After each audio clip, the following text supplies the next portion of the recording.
I gave up my seat on a crowded evening train for a woman holding too many grocery bags, and I want to be honest that I almost didn't, not out of unkindness, but out of the specific exhausted selfishness of someone who'd been on his feet for 10 hours and just wanted, for once, to sit down for the 23 minutes it took to get home. I stood up anyway, because some habits run deeper than tiredness. And she thanked me with the brief, slightly overwhelmed gratitude of someone who hadn't expected it. And I held a strap near the door for the rest of the ride and thought nothing more of it. 3 stops later, as she was gathering her bags to get off, she pressed a folded piece of paper into my hand and said, quietly, almost too fast to catch, "Call me sometime, if you want," and stepped off the train before I could say anything back.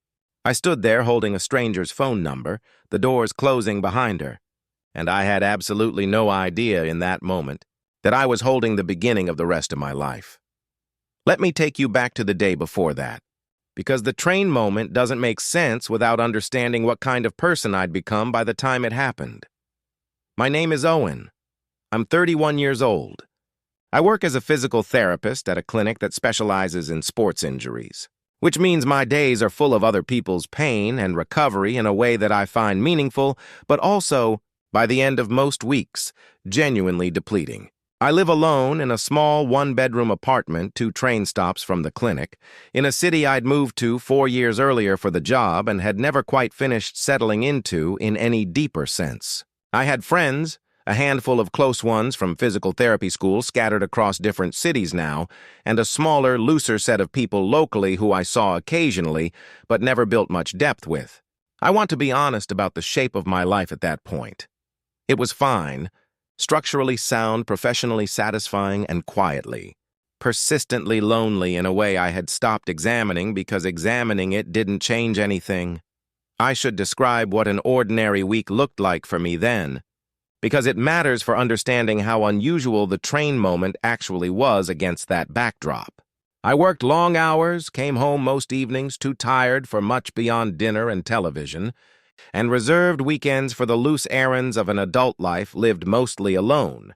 Groceries, laundry, the occasional dinner with one of the local acquaintances I never quite let become close friends. I had not been on a date in over a year, not out of any particular avoidance, just the slow accumulation of a routine that didn't make room for it. I had stopped somewhere in that year, actively looking, telling myself it would happen when it happened, which is the kind of thing people say when they've quietly given up on actively pursuing something without admitting that's what they've done. The day of the train was a Thursday, and it had been a long one even by the standards of long days. I'd had back-to-back patients from 7 in the morning, including one particularly difficult session with a teenage athlete recovering from knee surgery who was angry about his recovery timeline and took some of that anger out on me, which is a normal and expected part of the job, and still exhausting every single time it happens. He'd told me, with the specific cruelty teenagers can summon when they're frustrated and looking for somewhere to direct it, that I clearly didn't understand what it was like to lose something that mattered, and I'd absorbed that the way I'd learned to absorb most things patients said in pain, professionally and without taking it personally, though it still cost something every time.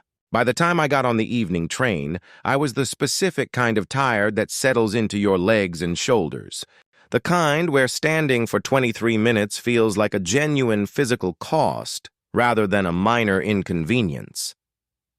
The train was crowded in the particular way evening trains get crowded. Every seat taken, people standing and holding straps, the air slightly too warm from too many bodies in a confined space. I'd gotten a seat by some small stroke of luck, sliding into it just as someone else vacated, and I remember settling into it with the specific relief of someone who has been on his feet too long, closing my eyes for a moment, allowing myself the small luxury of not thinking about anything in particular. I remember, too, the small private satisfaction of having secured a seat on a train this full, the kind of minor victory that means nothing to anyone else but feels disproportionately good after a long day, and which I would, less than 10 minutes later, give up entirely without a second thought, once I'd actually looked at who needed it more. 2 stops later, a woman got on carrying what looked like 4 full grocery bags. the kind that cut into your fingers if you carry them too long, plus a tote bag over one shoulder that was clearly also full. She was maybe my age, dark hair pulled back in a way that suggested she hadn't planned for it to stay neat all day, and she had the specific harried posture of someone who'd had a long day of her own and still had errands left to finish before she could rest. She found a spot to stand near the door, shifting her weight between the bags. And I watched her for a moment with the vague, low-grade sympathy you feel for strangers in mildly difficult situations that don't actually require your involvement. One of the bags had clearly been overpacked. The handle stretched thin and threatening to give, and she kept adjusting her grip on it every few seconds. A small, repeated motion that betrayed more discomfort than her otherwise composed expression let on. I want to be honest about the internal calculation that happened next, because it wasn't instant or noble in the way these stories sometimes get told. I thought about my tired legs. I thought about the 20 more minutes of standing that giving up my seat would cost me. I thought, briefly and not very generously, that someone else on this crowded train could probably offer instead. There were at least 3 other seated passengers closer to her than I was, any of whom could have made the same offer with less effort. And for a moment I let myself consider that fact as a kind of permission to stay seated, to let the responsibility default to someone else simply because they were nearer. And then I thought about every patient I'd had that day who was working through actual pain to get back to normal function, every small act of endurance I'd watched people perform that morning and afternoon. And I thought, you can stand for 20 minutes, Owen. You have 2 working legs and no grocery bags. So I stood up. It took less than 4 seconds, start to finish. The entire internal debate and resolution compressed into the time it takes a train to roll between 2 stretches of track. And I remember being mildly surprised, even as I was doing it, at how quickly the decision had actually resolved itself once I stopped overthinking it. "Here," I said, gesturing to the seat. "You look like you could use this more than I can." She looked at me with an expression that flickered through several things quickly. Surprise, a brief assessment of whether this was some kind of unwanted attention, and then settling into something more straightforward. Genuine gratitude. "Are you sure? You look pretty tired yourself." "I am tired," I said. "But I'm not carrying 4 bags of groceries while being tired." She laughed, short and real, and said, "Thank you," and sat down with the specific relief of someone whose feet had been hurting more than she'd let on, arranging her bags around her legs. I moved to stand near the door holding a strap, and didn't think much more about the exchange. It felt like exactly the kind of small, forgettable kindness that happens on public transit and gets forgotten within the hour. Except I found myself, somewhere around the 3rd stop after that, glancing over at her without entirely meaning to. She had her phone out, scrolling through something, occasionally checking the contents of one of her bags as if confirming something hadn't been crushed. And there was a specific quality to how she carried herself even in a moment of rest, alert, slightly braced, the posture of someone who'd learned to stay ready for the next thing, even when nothing was currently demanding her attention. I recognized something in that posture, though I couldn't have said exactly what at the time. I just noticed it, the way you notice details about strangers that mean nothing and everything depending on what happens next. 3 stops later, she started gathering her bags, the specific careful reorganizing of someone preparing to carry a lot of weight through a crowded space. And I shifted slightly to give her room to move toward the door. As the train slowed, she looked up at me. Actually looked. Made eye contact in a way that felt different from the brief, polite exchange of the seat offer, and said, "Thank you again. Genuinely. It's been a long day." "Mine too," I said. Glad I could help with at least part of it. She held my gaze for a moment longer than the exchange strictly required. The kind of pause that doesn't announce itself as significant until later, when you replay it and realize it was the moment something shifted from a polite interaction into something with slightly more weight. The train stopped. The doors opened.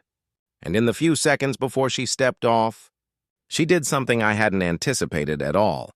She reached into her tote bag, pulled out a small notepad, tore off a corner, and wrote something quickly, folding it once before pressing it into my free hand. "Call me sometime," she said. Quiet and quick, almost embarrassed. "If you want." and then she was gone. Swept out the door with the rest of the crowd exiting at that stop. And I stood there holding a folded piece of paper as the doors closed behind her and the train pulled forward again. And I had the specific disorienting sensation of having just experienced something significant without having had time to process any of it while it was happening. A woman across the aisle, who had clearly witnessed the entire exchange, caught my eye for a brief second and gave a small, knowing smile before looking back down at her own phone, and I remember feeling in that moment oddly exposed, as if a stranger's small gesture had somehow become a piece of public theater I hadn't consented to perform, even though nothing about it had actually required an audience at all. I unfolded the paper once the train was moving again. It had a phone number on it, written quickly but legibly, and beneath it, in smaller letters, Maya. I looked at that piece of paper for the rest of my ride home, turning it over a few times as if additional information might appear on the back. And by the time I got to my stop, I had developed a small, specific anxiety about what to do with it. I am not, generally, someone who acts quickly on uncertain things. I tend toward deliberation, sometimes past the point of usefulness. And I spent that entire evening at home running through scenarios. What if I texted and she'd already forgotten the impulse that led her to write the number down? What if I waited too long and the moment had passed? What if this was some kind of polite formality that didn't actually invite follow-through? I made dinner and barely tasted it. The piece of paper propped against a glass of water on my kitchen table where I could see it while I ate, as if it might offer guidance simply by remaining visible. I considered texting that same night and talked myself out of it, worried it would seem too eager, too immediate, the kind of response that telegraphs more interest than is socially comfortable on a first contact. I considered waiting a full week and talked myself out of that too, worried it would seem like indifference, like the note had landed somewhere unimportant and gotten buried under other priorities. I settled eventually on the next evening, enough distance to seem unhurried, not so much distance that it would read as disinterest, and spent that entire intervening day at work distracted in a way that was unusual for me, catching myself thinking about a stranger's posture on a train during a session with a patient who was trying to tell me about his shoulder pain. I texted her the next evening, after talking myself through several rounds of doubt. I kept it simple. "This is Owen, from the train." Wanted to say thank you for the note. I wasn't sure if it was real or if I imagined the whole thing. She responded within 20 minutes. It was real. I almost didn't do it. "I'm glad you texted. I almost didn't give up my seat," I wrote back. "We're both apparently bad at acting on our first instincts, or good at acting on our second ones," she wrote, "which might actually be the more reliable metric." That's a generous way of framing two people who both nearly talk themselves out of something good. "I contain multitudes," she wrote, and I found myself smiling at my phone in a way that felt slightly absurd, given that I'd known this person for less than 24 hours and only in the context of a single train ride. I sat on my couch reading and rereading that single line for longer than I'd like to admit. The specific pleasure of discovering someone's sense of humor matched something in you that you hadn't fully articulated needing matched. We texted back and forth that evening longer than either of us probably expected to. The easy momentum of two people who'd already cleared the awkward first hurdle of actually reaching out and were now simply enjoying talking to each other. I learned her name was Maya, that she worked as a hospital social worker, which explained, retroactively, the specific braced but ready quality I'd noticed in her posture on the train. It was the posture of someone whose job required constant readiness for difficult situations. She'd been coming from a particularly hard shift that day, she told me, and the grocery bags had been an attempt to do something normal and grounding after several hours of work that had been anything but normal or grounding. She said my offering the seat had been a small thing that landed at exactly the moment she needed a small thing to land. She told me, a little later in the conversation, about the specific case that had made that Thursday so difficult, without naming names or sharing details that weren't hers to share. Just the general shape of it, a family in crisis, a decision she'd had to help guide that didn't have a good option, only a least bad one. Some days you just want to carry groceries home and not think about anything that requires you to make another decision, she wrote. And then a stranger gives up his seat for no reason, and somehow that's the first thing all day that didn't require me to manage or fix or decide anything. It just happened to me gently, and I needed that more than I realized. I almost talked myself out of writing the note, she said, in one of our later messages that first night. I kept thinking, this is forward, this is strange, strangers don't do this. And then I thought, well, strangers also don't usually give up train seats for no reason. So maybe we'd already established we were both willing to do slightly unusual things. I think that's a fair read of the situation, I wrote. Also, she added, I'd had a genuinely terrible day, and you were unexpectedly kind in the middle of it. And I decided I didn't want to just let that be a forgettable 30-second interaction. I wanted to know if it could be something else. I sat with that message for a while before responding, because it articulated something I'd felt but hadn't put words to yet. That the exchange on the train, brief as it was, had carried a specific weight that neither small talk nor simple courtesy usually carries. I wrote back, I'm glad you didn't let it be forgettable. We kept texting most evenings that first week, building toward the Saturday coffee with the easy accumulation of small details. Favorite foods, a shared dislike of a particular popular television show neither of us could understand the appeal of, the discovery that we'd both grown up in towns with the same unusual name for the local ice cream shop, a coincidence we spent an embarrassing amount of time discussing as if it carried more significance than it probably did. By Thursday, a full week after the train, we'd reached the specific comfortable rhythm of two people who text throughout the day without it feeling effortful. Small updates and observations passed back and forth the way you'd share them with someone you'd known much longer. We arranged to meet for coffee the following Saturday.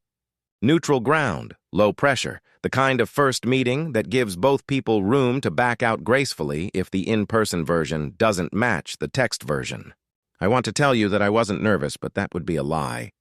I spent an unreasonable amount of time on Saturday morning deciding what to wear for a coffee meeting, which is not something I typically do, and which told me, before I'd even left my apartment, that this mattered more to me than a casual coffee normally would. I changed shirts twice. I left 10 minutes earlier than necessary, and then stood outside the cafe for 5 of those minutes, deciding whether walking in early would seem overeager. She was already there when I arrived. Sitting at a small table near the window with 2 cups in front of her, she'd ordered for both of us. She explained, guessing my order based on absolutely nothing except a hunch, and had gotten it exactly right, which she found more satisfying than I think the situation actually warranted, given that it was a coin flip kind of guess. I have a 50% success rate on guessing strangers' coffee orders, she said, sliding the cup toward me. You should feel lucky to be in the winning half. I do feel lucky, I said, and meant it on more than one level. We talked for 2 hours that first Saturday, well past the point where either of our coffees were anything but cold, and the conversation had none of the strained quality of 2 strangers trying to find common ground. It moved easily, the way conversations move when 2 people are genuinely curious about each other rather than performing curiosity to fill silence.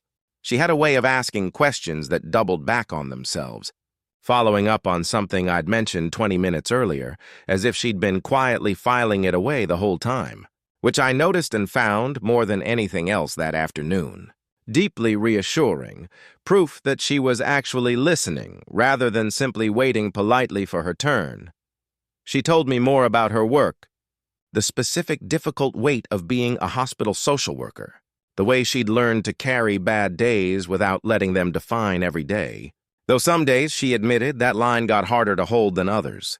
I told her about physical therapy, about the strange intimacy of helping people through pain and recovery, about the teenage athlete who'd been angry at me the day we met because his body wasn't healing on the timeline he wanted it to. She asked good questions, specific ones, the kind that showed she was actually listening rather than waiting for her turn to talk again. And I found myself telling her things I didn't usually volunteer to near strangers, the quiet loneliness of my last 4 years in this city, the friends scattered elsewhere, The sense of being professionally settled, but personally adrift that I hadn't fully admitted to myself until I heard myself saying it out loud to her. I told her about the specific texture of that loneliness. Not dramatic, not the kind that announces itself, just the accumulated weight of years spent mostly alone in the evenings, of weekends that filled themselves with errands rather than people, of a social calendar that had quietly shrunk without my actively choosing for it to shrink. I told her about the friends from school who called less often as their own lives filled up with partners and children, not out of any falling out, but simply the natural drift of distance and different life stages. I hadn't said most of this out loud to anyone in years, and saying it to a woman I'd met less than a week earlier on a crowded train felt, at the time, both strange and completely natural, like she'd somehow created exactly the right conditions for honesty without trying particularly hard to do so. "That's a lot to carry without anyone close by to help carry it," she said, after I'd said more than I meant to about the last point. "I hadn't really framed it that way before," I said. "But yes, I think that's accurate." "For what it's worth," she said, "I think the fact that you still gave up your seat on a bad day, even when you were exhausted and didn't want to, says something about who you are underneath the loneliness. Tired people who are also kind people are a specific category, and it's a good one to be in." I didn't have a clean response to that, so I just said thank you, and she smiled in a way that suggested she understood exactly what that simple thank you was actually carrying.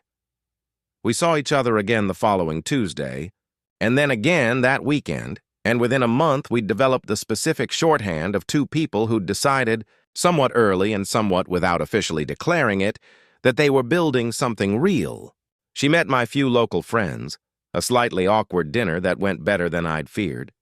My friend Dave pulling me aside afterward to say, with the bluntness only a college friend can get away with, "You should not let this one get away, man."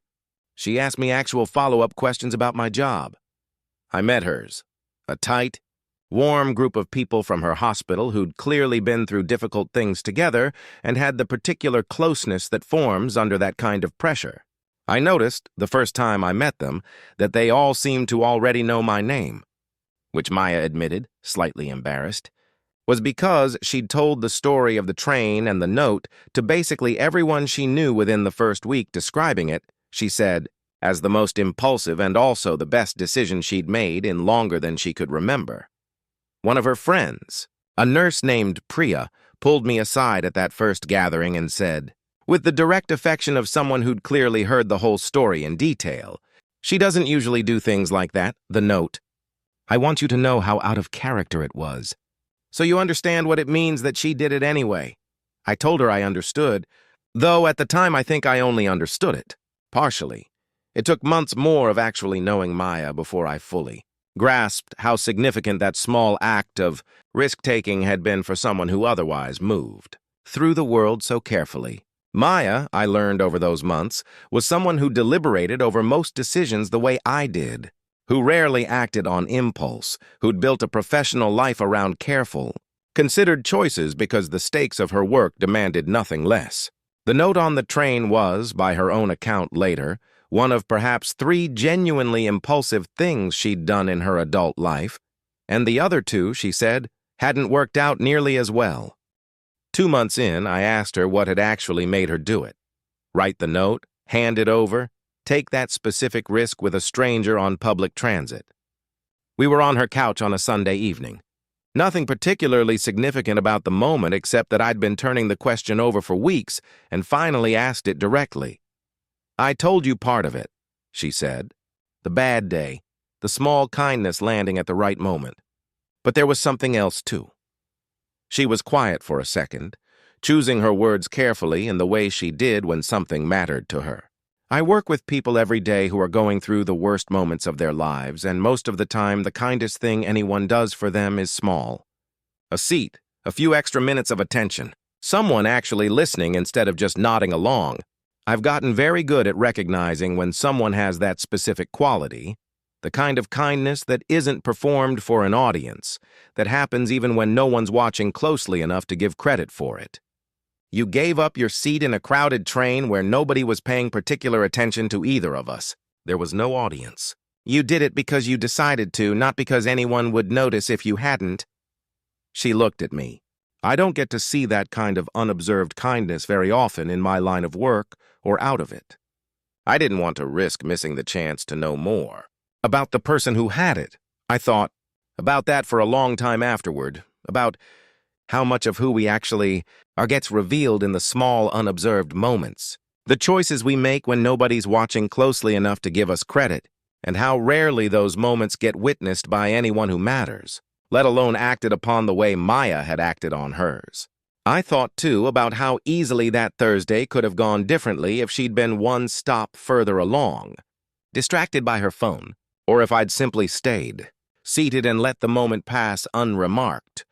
How much of what eventually becomes a life together depends on a handful of seconds. Neither person is fully conscious of weighing at the time. I'm glad you took the risk, I said. Me too, she said.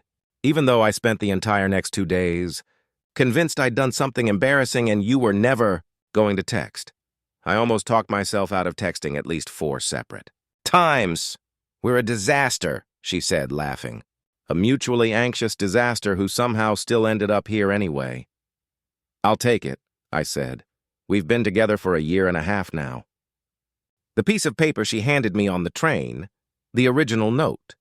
Her name and number in slightly rushed handwriting is still in a drawer in my apartment, folded the same way she folded it that evening, because neither of us could quite bring ourselves to throw it away once things turned into something worth keeping a record of. She jokes sometimes that I should frame it, and I tell her that framing it would somehow make it less real than just keeping it folded in a drawer. Evidence of a specific Thursday evening when 2 tired strangers decided, independently and almost simultaneously, that a small act of kindness was worth a small act of risk in return. We moved in together 6 months ago, into a slightly larger apartment that's an easy walk from both our jobs. And the move happened with none of the drama I'd half expected from a decision that significant. It felt, instead, like the natural next sentence in a story we'd already been writing for over a 1 year. She kept the note in the same drawer in the new apartment, in almost exactly the same spot relative to the door as it had occupied in my old place. A small detail I noticed and didn't mention but appreciated more than I could easily explain. There was a night, a few months after we'd moved in together, when Maya came home from a shift that had clearly been worse than usual. She didn't say much, just set her bag down by the door and stood there for a moment in a way that told me everything I needed to know without her having to explain it. I didn't ask what happened. I'd learned by then that some days needed space before they needed words, so I made tea, the same gesture I'd made for her on our second date when she'd mentioned a hard week and brought it to her on the couch, and sat next to her without saying anything, just present. The way she'd once told me she needed someone to be without requiring her to perform okayness for their benefit. She leaned against me eventually, the tea cooling untouched on the table, and after a long while she said quietly, "This is what I meant. On the train. This exact thing." I didn't ask her to elaborate, because I understood what she meant without the elaboration. The specific, unobserved kind of presence that doesn't need an audience to be real. The kind she'd recognized in a stranger giving up a seat on a crowded evening commute and had decided, against every reasonable instinct toward caution, was worth taking a risk to find more of. "I'm glad I get to keep being this for you," I said. "I'm glad I get to keep being on the other side of it," she said. And we sat there for a long while after that, not talking, just present. Exactly the way she'd needed someone to be on a Thursday over a 1.5 years earlier, when neither of us had known the other's name yet. I think about that train ride often, about how close I came to staying seated, to deciding my own tiredness mattered more than a stranger's heavier bags, and about how differently my life would look now if I'd made that smaller, more selfish choice instead. I don't think giving up a train seat is, by itself, a particularly remarkable thing to do. People do it every day, mostly without consequence, mostly forgotten within the hour by everyone involved. But every once in a while, a small kindness lands at exactly the moment someone needed it to land, and the person on the receiving end decides, against every reasonable instinct toward caution, to do something about it. There's a version of that Thursday where I stay in my seat, too tired to give it up, and Maya stands the rest of the way home with her grocery bags and gets off at her stop, and we never speak. Never know each other existed, two strangers who shared 20 minutes of train car and nothing else. I think about that version sometimes. Not with regret exactly, since it never happened, but with a kind of retroactive gratitude for the version of myself that was tired enough to almost choose it, and tired enough, still, to choose otherwise. I think, too, about the dozens of other small kindnesses I've offered over the years that led nowhere in particular, that were simply small kindnesses and stayed that way, forgotten by both parties within the hour, and how this one, for reasons that have nothing to do with the kindness itself being more significant than the others, happened to land on a person who was paying close enough attention and brave enough to do something about it. The kindness was ordinary. What Maya did with it wasn't. Maya still has terrible days at work sometimes. The nature of her job means she always will. And on those days, I make sure to be the kind of present that doesn't require an audience either. The kind she once told me she'd recognized in me on a crowded train before either of us knew each other's names. I don't do it because she's watching closely enough to notice, though she usually does notice anyway. I do it because some habits, the good ones, are worth keeping regardless of who's around to see them. That's the thing I learned from a folded piece of paper handed to me by a stranger on a Thursday evening. The kindness nobody's watching is usually the kindness that matters most. And every so often someone is watching anyway and decides you're worth the risk of finding out who you really are. We still take that same train line sometimes. On the rare evenings, our schedules align for the commute home together, and we always make a point of standing near the same door. By some unspoken mutual habit neither of us has ever explicitly named. Last month, on one of those evenings, an older man got on at a crowded stop holding a cane and looking for somewhere to sit, and I gave up my seat before I'd even fully registered the decision. The way you do something so practiced, it no longer requires deliberation. Maya watched me do it and didn't say anything, but she took my hand afterward. The train rattling forward into the evening, and held it the rest of the way home, and I understood, without either of us needing to say it, that she was thinking about the same Thursday I was.